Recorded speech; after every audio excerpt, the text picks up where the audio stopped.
Jansen Harris here with the Flying High podcast.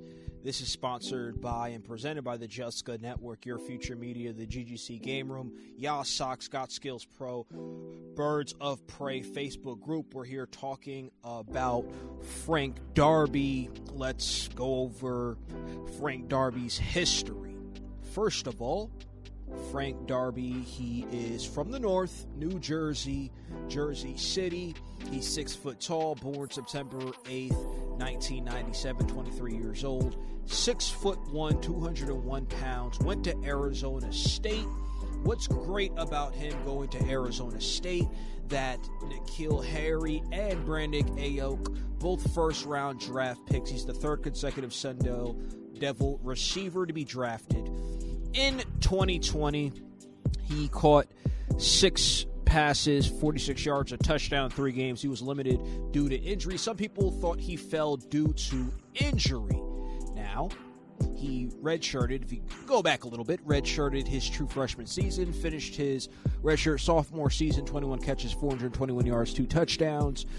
His redshirt junior year was his best year in college. 31 catches, 616 yards, 8 touchdowns. Here's the thing I like about him. Is that, yes, he was injured. Yes, he was drafted in the 6th round. But I think, and a good sign is, because there was some footage of it, him getting first-team reps with Matt Ryan, I think he's learning a lot. I think he feels like he needs to step up. This is a team that, at the wide receiver position, all pass catchers, if you include tight ends with Hayden Hurst and Kyle Pitts, who is supposed to be a generational star. You look at Calvin Ridley, who really should have been a Pro Bowl last year, Pro Bowl player.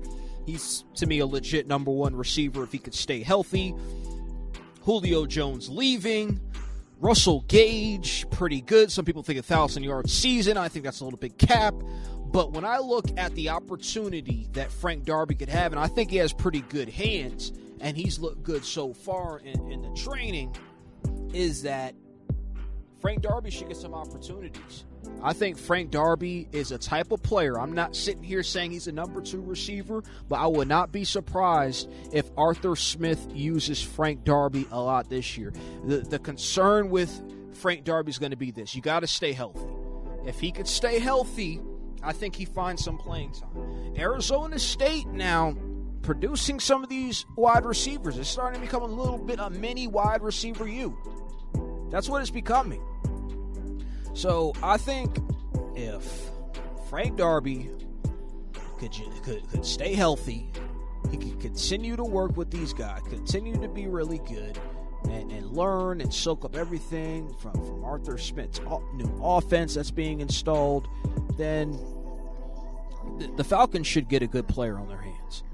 They should get a good player on their hands. When you look at him, he ran a 4.6, not the fastest guy in the world.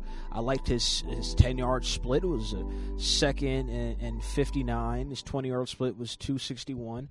But look, some people don't give a crap about the combine. I'm just saying this. He could be a deep threat. You could see Matt Ryan go to him deep. All the attention to Calvin Ridley, all the attention to Hayden Hurst, all the attention to Mike Davis. He could fly under the mark. That's the type of player that he potentially could be. Okay? He could potentially be the steal of the draft. He could be that player. I think that he'll be able to catch the ball outside of his frame, even though people think he can't. Remember, this is a guy who was catching almost 20 yards per reception, okay? Not bad. 40 time wasn't the best, but he ran a 4.5 at the Senior Bowl. He's had some big-time catches, if you go look back at the film. Brings a lot of energy, dancing during drills, doing things of that nature. I think he's happy he was happy to be at Ricky mini camps. Gotta love the game. Got a chip on his shoulder. Look, scouts have spoke well about him. They think that he could look very good. I think you'll see a number of huge plays that he makes next year for the Falcons. Deep ball plays.